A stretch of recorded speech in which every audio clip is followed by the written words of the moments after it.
Christy Reekin from the AP. James, what does it mean to you, and what is the mindset now that y'all are one win away from reaching the finals? For us, nothing changes. We just take game by game, possession by possession, try to compete our butts off, and give ourselves the best chance.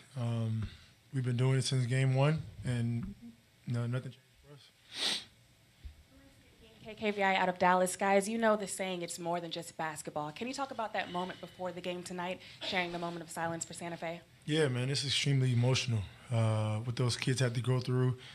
We can only imagine how devastated they were, and just to be in that position. So we wanted to come out and give them light. Give them, put smiles on their face and kind of clear their minds a little bit. But this is just a lot of crazy stuff that goes on in this world that we just got to be better. One for both of you. James, Mark Schwartz, ESPN. As a great scorer, when you watch Chris Paul operate against the shot clock as it runs down, explain just the degree of difficulty, not only of some of the shots, but of working against the clock in those situations. That's the most difficult shots you can imagine. From the shot clock to Game 5 in the Western Conference Finals, over taller defenders. But he's been doing it all year long, and he just manages to get those shots off and make big plays. That's he was built for it. For Eric, he limped off with the hamstring injury, and we don't know if he can play for the rest of the series. Mike said you'll be our playmaker if Chris can't make it. Are you ready for a role of that nature? Yeah, well, my role doesn't change, whether I start or whether I come off the bench. It's all about being aggressive and being a playmaker. So I'm always ready. Adam Spillane, Sports Radio 610. James, at this point of the series, you've played them so much, you know them so well. Just how tough is it to run the offense that you've been running for most of the year? Does it just feel like, for both sides, that you just know everything that they're going to do and they know what you're going to do? Yeah, it's about who can get the stops and get the easy buckets. I think most of their points, or a lot of their points, were in transition. They're trying to do a pretty good job of as we score, we take bad shots, or we turn the ball over, they're trying to push the basketball. So two really good teams, especially defensively, and then offensively, just whoever makes the plays. James, Brian Smith, Houston Chronicle. These last two games have been tight, come down to the last minutes, defense heavy, slower than expected.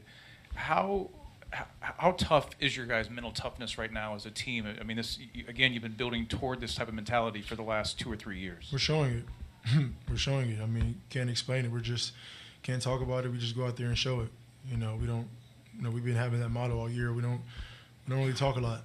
We go out there and play hard and prove people wrong. I mean, that's all we can do up to this point as well. Game 6, we know the atmosphere. We know how crazy it's going to be.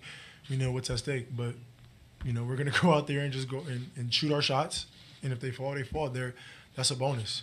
But defensively, if we lock in like we've been doing, we got a chance. Tim McMahon, ESPN. James, obviously you're not shooting the three ball the way you usually do. Is there anything I'm not. I'm being kind. Anything you feel? Who cares? Nah.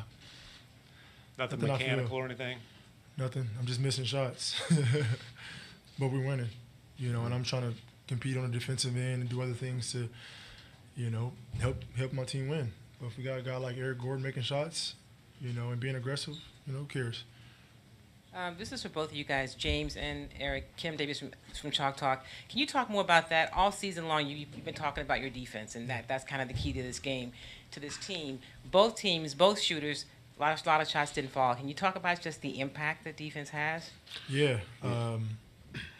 Both teams are playing, their guys heavy minutes. So shots won't fall or not, whatever, who cares? But I think, whoever can, buckle down and get stops consecutively and create opportunities with their defense, is going to win. Is going to win or have a chance in winning games. And the last 2 games we've done that. Yeah, you can't forget. I mean, we're a veteran team. We just know what to do. We know what it takes to win. We definitely we pride ourselves on defense, so it can create a lot of opportunities on offense, and that's what we pride ourselves on. Jonathan Fagan, Houston Chronicle. Eric, you made the late 3, the last Rockets bucket in last game, and then again late 3, even later tonight. Is there any different feeling as you're setting up and taking those shots in that situation than you might have felt throughout the game? Are you very aware of what's at stake as you take that shot, or is it just the next one? Yeah, definitely. This, like I said, this is a game full of runs, and I remember the last game. I come off, I set a screen with CP. He hits me, and I'm wide open for a three.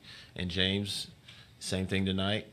Penetrates. They kind of sag off, and he hits me for a three.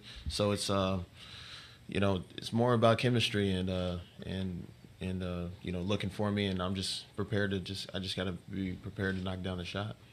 Eric, Dan Weinke with the Los Angeles Times. Kind of along those lines, throughout your career, you've been on a lot of teams that have been rebuilding or losing. What have these last two runs in the playoffs meant for you personally later in your career to kind of have these opportunities on this stage? Yeah, it definitely means a lot. Being here has just been a blessing, and really get to show my opportunity of what I can do, and it's just been great. Been healthy here, and we've been winning, and it's just great to be a part of a situation like this.